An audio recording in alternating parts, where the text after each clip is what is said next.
What's up everyone, Darkblade here bringing you my review of Transformers Fall of Cybertron. Developed by High Moon Studios and published by Actavision, Transformers Fall of Cybertron is available for the Xbox 360, PlayStation 3 and PC. Fall for Cybertron is a direct sequel to High Moon Studios' War for Cybertron. Both these games are prequels to what actually happens before the Transformers actually arrive on Earth. In War for Cybertron, we saw the escalation of the civil war between the Autobots and Decepticons, and the effect it had on the planet. It also showed us why the planet was actually going to shut itself down. Fall of Cybertron follows this up and tells us the story of the evacuation of the Autobots, and why the Decepticons don't necessarily want them to leave. I'm trying to do this review as spoiler-free as possible, so I'm not going to go into too much detail about the actual plot. But let's just say I was actually satisfied with how the story played out. Both of High Moon Studios' games, War for Cybertron and the new Fall for Cybertron, were loosely influenced by the Generation 1 version of Transformers. I'm really glad they've gone for Generation 1 rather than the newer Transformers and that, simply because I did grow up watching Transformers back in the 80s and that, and for me it's like playing a game that feels so nostalgic but at the same time is so new too. They've tried to include as many Transformers as possible into the game in one form or another. You don't necessarily get to play as all of them, but a lot of them do have cameos. Also, a lot of them maybe had their stories told in War for Cybertron, and now it's Fall for Cybertron, they can bring forward some of the other characters who you didn't necessarily play as in the previous game. The playable characters in Fall of Cybertron are Optimus Prime, Bumblebee, Megatron, Starscream, Soundwave, Jazz, Cliffjumper, Jetfire, Vortex, Swindle, Bruticus, and Grimlock. Now in the single player campaign, you will be switching between all these characters as the story unfolds about how the Autobots are trying to fix, defend, and refuel their Ark ship so they can evacuate the planet, and the Decepticons are trying to stop them.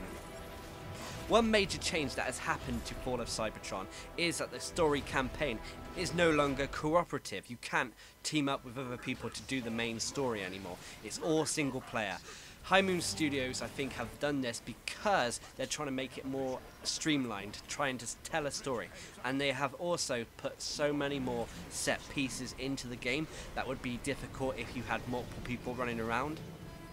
The gameplay has not changed too much from War of Cybertron. Fall for Cybertron is still a basic third-person shooter. It's played from a third-person perspective. Every character has an additional unique ability too, allowing them to perform certain feats during their missions. For example, Jazz has a grappling hook which is able to propel him across the map quite fast, as well as pour down objects or put objects towards him. Cliffjumper and Starscream have the ability to cloak themselves. This offers some very unique stealth gameplay sections, which is quite unique, and it slows down the pace a little bit. This is not a bad thing, as it offers a variety in gameplay. Then there's characters like Bruticus and Grimlock, who function a little bit different to other characters in the game. Their sections of the game feel a bit more like a hack and slash game, because Grimlock is able to pull out his sword and shield and just slash everything that's near him. And his special ability is obviously his transformation. When you're in dinosaur form, well, you do feel quite powerful in that. You can take a lot of damage, you can dish out a lot of punishment as well. The only bad thing about it is that his transformation is an ability, and it's not a normal transformation like the other Transformers in the game. The campaign is well paced, and thanks to these Transformers having all different abilities in their individual chapters, makes the game feel quite fresh when you do get to a new chapter. Of course, one major aspect of any Transformers game is the ability to transform, and in Fall for Cybertron it's done quite well. The animations are smooth, the sound effect from the old TV show is there. Being able to transform grants you the option to traverse your environments a lot faster. It also grants you access to a third weapon for your character. I'm just glad that transforming is useful in this game, and it doesn't feel like it's a gimmick. It feels actually like part of the core gameplay. Other gameplay aspects include the occasional turret sequence, but they also included a new weapon system where you actually buy, upgrade your weapons from an actual Teletran 1 store.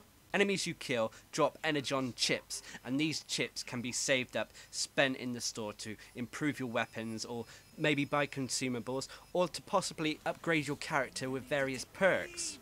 Now overall, I am really pleased with the campaign in this game. A lot of time and effort has gone into the design, graphics, even the sound. The sound is actually really well done. The voice acting is top notch. Really pleased with it.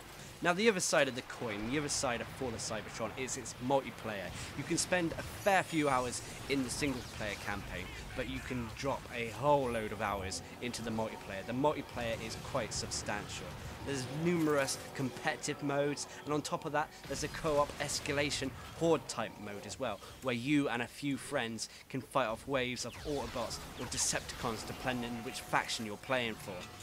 War of Cybertron's escalation mode has been enhanced a little bit from the previous title. This is because players are now encouraged to take up specific roles for you and your team when playing escalation mode. For example, one player is encouraged to be the healer, whilst another player would be encouraged to be a tank and another a support role, just so the team can work together to get the best possible results. The competitive multiplayer seems quite balanced as well. All four classes are evenly matched, it seems, with various pros and cons for each of them.